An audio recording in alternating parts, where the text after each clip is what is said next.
If you ask me, the most effective edutainment games are the ones that don't simply entertain kids, but feature a specific set of skills that can be developed by playing. Like the game we're looking at here, if only I could play the game and learn to read so I could let you know what this is called. But how do I know if I'm holding up the correct disc if I don't already know how to read? Ooh, good point. I fooled you though, didn't I? Yes, it's Reader Rabbit, the game that allows rabbits to read. Or not, if you don't let them, but that would just be stunting their education. And who are you to deny a leopard the joy of the cognitive process of decoding symbols in order to derive meaning from them? The game came on a 5¼ double-density floppy disk like this, unless you had one of the other versions, in which case it didn't.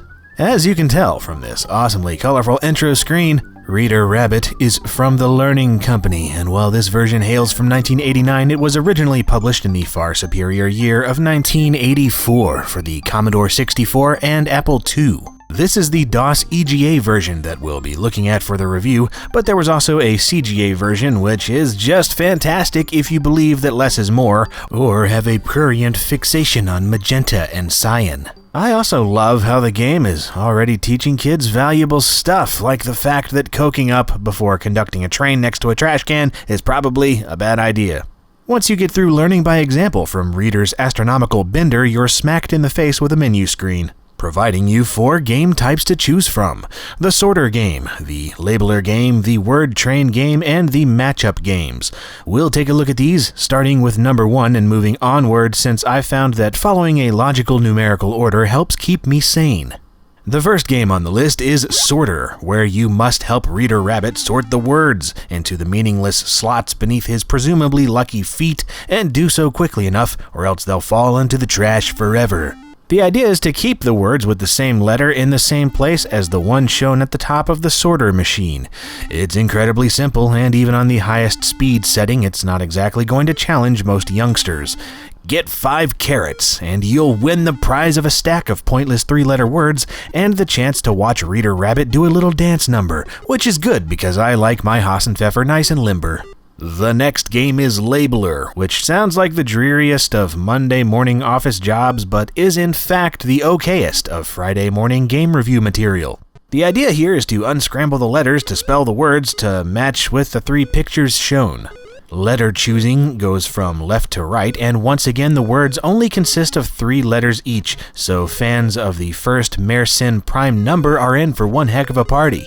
Yeah, identify bags, lids, mops, pans, cups, boxes, and all sorts of other domestic clutter items, like some kind of The Price is Right product scout trying to recover from amnesia. Once you're successful, you'll get an animation of a little rabbit tumbling around on top of the graphics, which lends credence to the idea that they are in fact solid objects and are not simply a selection of placeholder shapes.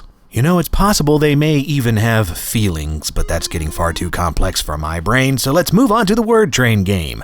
You start out at the Word Factory, which apparently has quite the overly efficient freight route going on, since the trucks carrying the assembled words only have to travel like 20 feet to drop them onto the train.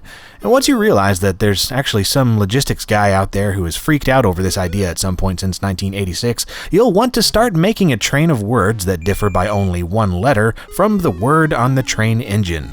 Once you either miss a word or completely fill the train with precious graphemic cargo, then the rabbit train will depart from the rabbit train station. Yep, that's it. No goodbyes, no silly animations. It's just like, I'm a rabbit and I like trains, and it leaves you there, never to return. Until it does, in which case you either play again or go to the final game, the matchup. There are 6 variants of this, but it's all the same, really. It's a simple memory matching game with a simple reading twist. Uncover a card, try to find its match, clear the screen, do it again. Since the selection of cards is so small for each screen, there's an almost complete lack of skill required, but that's cool because it's all about reading and stuff. Make it slightly more challenging by playing one of the other modes, which shows words or parts of words instead of pictures. And yeah, that's friggin' Reading Friggin' Rabbit. The timeless classic that's timeless mostly because it's all about reading and not telling time. There are no working timepieces in the game whatsoever. It teaches younger children to read at a very basic level, and it's cool because it's got a very basic bunch of gameplay to go along with it. Plus, it spawned like 1.5 million Reader Rabbit games that are, oddly enough, not only limited to reading, even though they're all still called Reader Rabbit. Really, why would they even consider changing the name for other subjects? It's a wise choice, because alliteration, man, and multiple consecutive R's result in a ridiculously raucous range of responsible wordplay.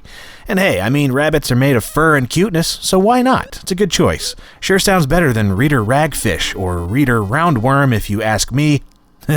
Though Reader Raptor? That sounds pretty frickin' amazing, but whatever, yeah. TLC's Reader Rabbit, for DOS and the Apple II and Macintosh and whatever else, it's made of good times and nostalgia for those of us that remember it, and I approve.